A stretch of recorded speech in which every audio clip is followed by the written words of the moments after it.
At nagbabalik pa rin ng Good Morning Kapatid. Ilang tulog na nga lang, Pasko na. Kaya naman, tuloy-tuloy pa rin ang pagtupad natin sa munting hiling ng ating mga kapatid. At ngayong araw, sorpresa at kakaibang saya ang hatid ni Layla sa isang senior citizen na walang sawang nagbibigay serbisyo sa mga pusa sa kalsada.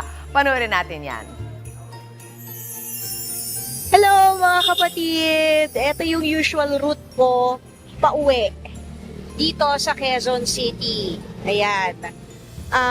Kaya lang, katulad nga ng mga nagdadaang gabi, parang ilang beses ko nang napansin etong babaeng ito, itong matandang babaeng ito na lagi siyang nagpapakain ng mga pusa. So nalaman ko na ang pangalan niya ay si Nanay Tess. So ito, napag-alaman ko kay Nanay Tess, 9 years na pala siyang nagpapakain ng mga pusa dito sa Scout Chuatoco area. Hanggang sa yun na nga, nakakarating siya hanggang Panay Avenue. So meron tayong sorpresa para kay Nanay Tess. Babalikan ko siya bukas. Mangarali tayo. Mubuti-buti na, mubusi-busi na, ganyan ang indang mga pamilya. Kinig-kinig-kinig, kura-kura, laruan ang iyong mga mata, sa higit sila yung bagal ng mga kapatid. Anyways, good morning as promised! Andito tayo sa bahay ni Nanay Tess. Tinuntun ko talaga ang bahay niya. Katukin natin. Nanay Tess, andyan po ba kayo?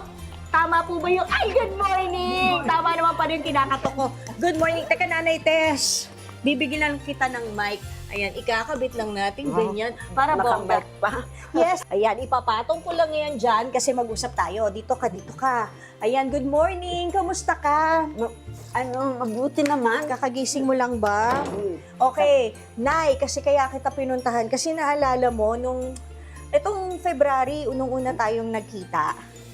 Na tinanong kita, bakit ka nagpapakain ng mga pusa? Ano na nga yung sagot mo sa akin? Naawa ako eh. Naawa ka sa mga pusa. Ilan yung mga pusa mong pinapakain dati?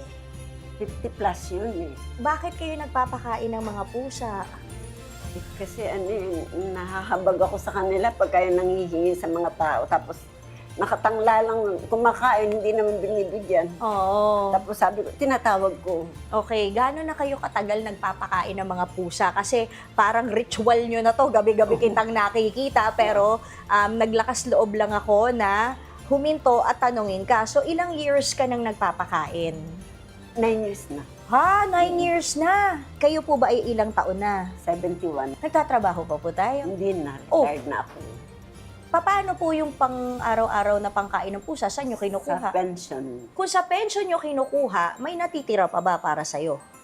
konting-konti. Konting-konti. Magkano po ba ang ginagastos nyo sa loob ng isang linggo? Sa araw-araw, limang Halikalakad wet tayo. food. 5 wet food na can. Mhm. Tapos, yung 2 kilos na dry. So dry mga food. magkano yan? Sige, sa isang araw, magkano? Almost 1,000. 1,000? Ha? Almost Mga- 1,000 isang araw? Magkano pension mo? Bulong mo sa akin. Dali. Secret! Pero alam mo, Nay, dahil parehas tayo, nagpapakain tayo ng mga pusa, mahilig ka rin sa pusa.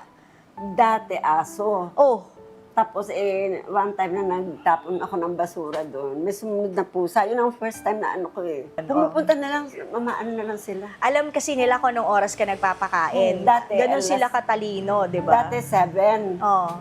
Tapos sabi ko, parang linggo-linggo naman may nasasagasaan. Oo. Sabi ko, naawa ko. Minsan umiiyak nga ako eh. Nag-adjust ako ng time ko, mga 10 o'clock na. Kaya kita nakikitang nagpapakain kasi ganon din yung uwi ko. Inaabot ka ng hanggang 3 o'clock. 10 hanggang 3 o'clock. Hindi ba ikaw natatakot? Kasi gabi na Hindi. tapos senior ka pa.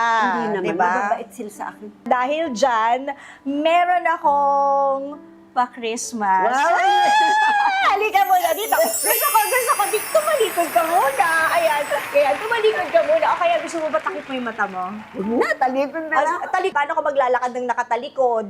Baby, ganyan. Sige, alalayan ko na lang, aalalayan Sabi mo kita. lang, oh, ayan, parang Sige, nag-aano alalayan tayo. kita. Ha? Sige. Sige. Meron akong pa-Christmas sa'yo. Kasi nga, di ba, lagi kita nakikita, nagpapakain. Paminsan-minsan, nagbibigay ako. Di ba? Kapag meron Malimit tayong... nga eh. Kapag meron extra, pero hindi mo alam kung saan ako nagtatrabaho. Hindi. At hindi mo rin alam kung anong trabaho ko. Hindi rin. So, ngayon mo na-booking lang. Oo, sabi ko, bakit So, may TV5 pa? So, yun ang unang surprise, di ba, Okay. Nay?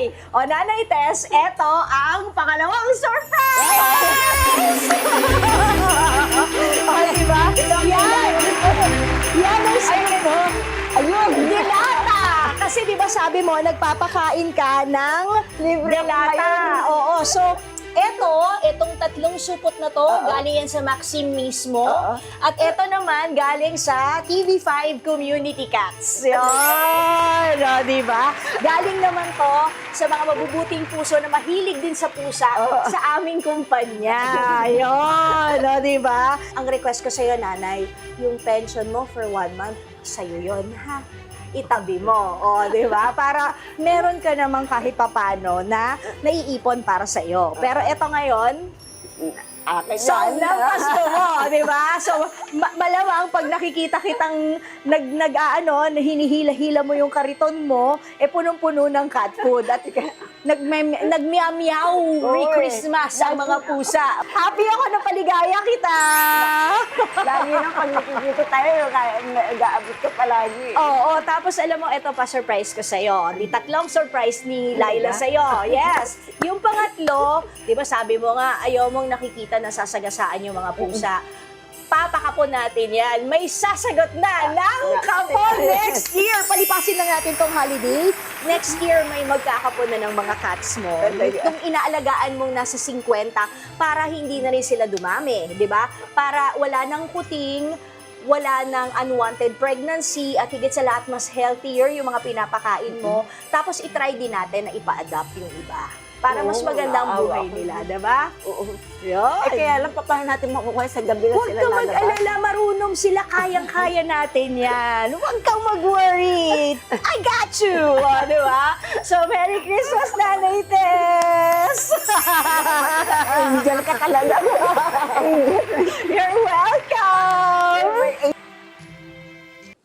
Mga kapatid, Dimples Romana po, maging maalam at may pakialam sa mga napapanahong issue at headlines. Mag-follow na po at subscribe na sa social media pages ng News 5.